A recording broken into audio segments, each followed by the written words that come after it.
Hi, I'm speaking today with Maria Murphy of Bloom Funding. Great to have you on Sustainability Square One. Thanks, Martha. Pumped to be here. Good. Well, let's just talk first. What about Bloom Funding? What is it?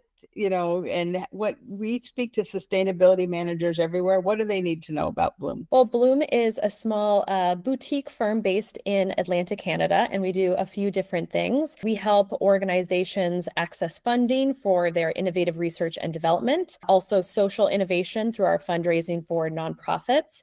And we also help specifically small and medium-sized businesses to improve their environmental and social impact. So for us at Bloom, sustainability is very comprehensive. Obviously, your carbon accounting, your environmental footprint is really important, but we emphasize that you also need to be thinking about your social impact when you're talking about sustainability.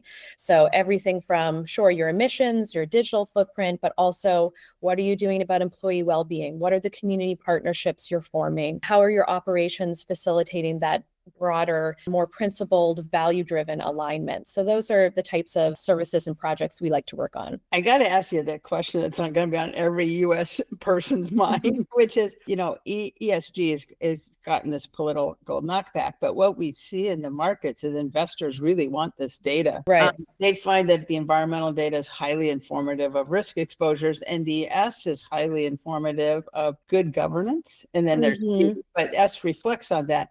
So in this environment where maybe that term ESG now is not to be used, but the missions and the value of the data might still be there. How do you see companies addressing this? Oh, sure. I mean, well, it's interesting. Sometimes we hear specifically from startups like, oh, sustainability is a nice to have. It's not a need to have. But then we hear from leaders who see the writing on the wall and the CEOs who are really driven and ambitious and see how sustainability initiatives can help them scale and grow and get investment ready. They're the folks who are preparing to go through VC due diligence processes and be able to speak to those issues around good governance, around risk mitigation, future proofing, being able to read market trends, all because they are interested in demonstrating how being conscious and aware of sustainability is actually going to help them drive, their overall business goals. One stat I was reading recently is, and this continues to go up, is that over 30% of VC firms are now incorporating some type of ESG analysis into their due diligence process. So it's clear that investors see the value of what sustainability means early on, especially, being sustainable from the start and building that into your operations makes it so much easier to sustain and scale those operations as you build and grow, rather than trying to figure it out 2, 3, 4 years in. The way you're describing it reminds me of security and privacy audits known as SOC 1. And if you don't get those going early, it's so painful. But it is good governance. It is good management. It shows a company's really ready to play. So in your day-to-day job, what do you see as wins? Like, how does that work for you? Well, I would say a few different things. One is that we often encounter business leaders who I would say feel stuck. They want to align their businesses with their values. They want to do good. They maybe are feeling the pressure to do good in some capacity from either clients and customers or maybe internally from their own team, but feel overwhelmed with where to get started. And what we do is we specialize in meeting small, medium-sized businesses where they're at, trying to get them going. Just what do you start to measure? How do you start to track? What are the ways you're going to be able to communicate that impact and those goals to your target audience, to potential investors? So, we do a couple of different things to help businesses with that. We do really comprehensive one-to-one consulting where we're taking businesses through a process and assessment process that we've developed with our partners at the Decency Foundation. And we also do a sustainability boot camp to get people going. And the wins that we're hoping to really drive and make possible for the people who are working with us is that they're leaving with evidence. They're leaving with data. They are leaving with templates and tracking tools to help them communicate that the work that they're doing. Because you can't understand what you're not measuring, and you can't communicate your impact if you haven't taken those measurements and built it into a strategy. So a win for us is when, people see the real world application of how sustainability initiatives are actually going to inform their broader operational goals, whether that's, issues around retention, which, the social impact piece is so important, or differentiating themselves among competitors. We've seen more and more, like, the stats are so wild. There's that, like, Deloitte's annual or global report on Gen Z and millennials. It's up to 70%, possibly over 70%, I think, of millennials and Gen Z folks are deciding to work for organizations that, they're increasingly valuing their working for an organization that's going to align with their values. So businesses that are being upfront about what their sustainability goals are in a major competitive advantage to access that top tier talent. Yeah, I just had that conversation with somebody from India this morning. And as they were talking to me, they were talking about how important it is to certain Indian firms because of the electricity grid issues, but also the water issues. These states, and we're so familiar with that with the US. And then as they were talking, I remembered this leader from one of the top 5 Indian firms talking about how they were working on decarbonizing steel. And it was a nights and weekends project. And the guy was so empowered, Wow. and it took him like 5 months. I mean, it wasn't not a trivial investment of his time. Right. That kind of engagement that just spills over and over and over. Oh, for sure. Turning to impact. So, like, if you think of publications like Impact Alpha, which I love, but it always makes you feel good, it's a good cheerleader. But I see the market moving to strong business cases. And I saw this last week because the hyperscalers, AWS, Microsoft, and Google has said, we are going to start marketing LLMs. They're going to cut jobs and we don't care. We're going to say it. And everybody's going like, really? You guys are going to say that? But that just kind of shows you where the mentality is that we are into the business case land. Think of let's take your medium-sized customers for a second.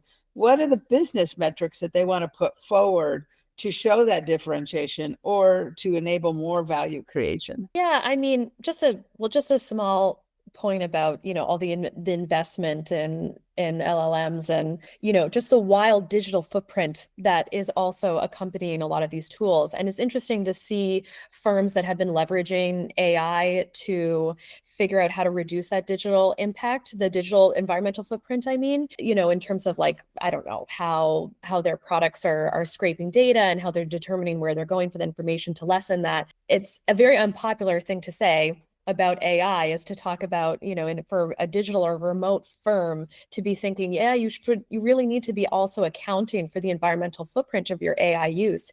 I think that there's a major lag for businesses to feel the pressure to implement and start using and to optimize with AI. And yet there's no conversation on what training mechanisms or what type of AI can be used to more efficiently and smartly take advantage of those tools. I think it would be silly to say, don't use AI. But at the same time, I am noticing that there's going to be a huge environmental impact. There already is from, you see these larger conglomerates buying up, SMRs and are trying to figure out ways of accounting for the energy use of these tools.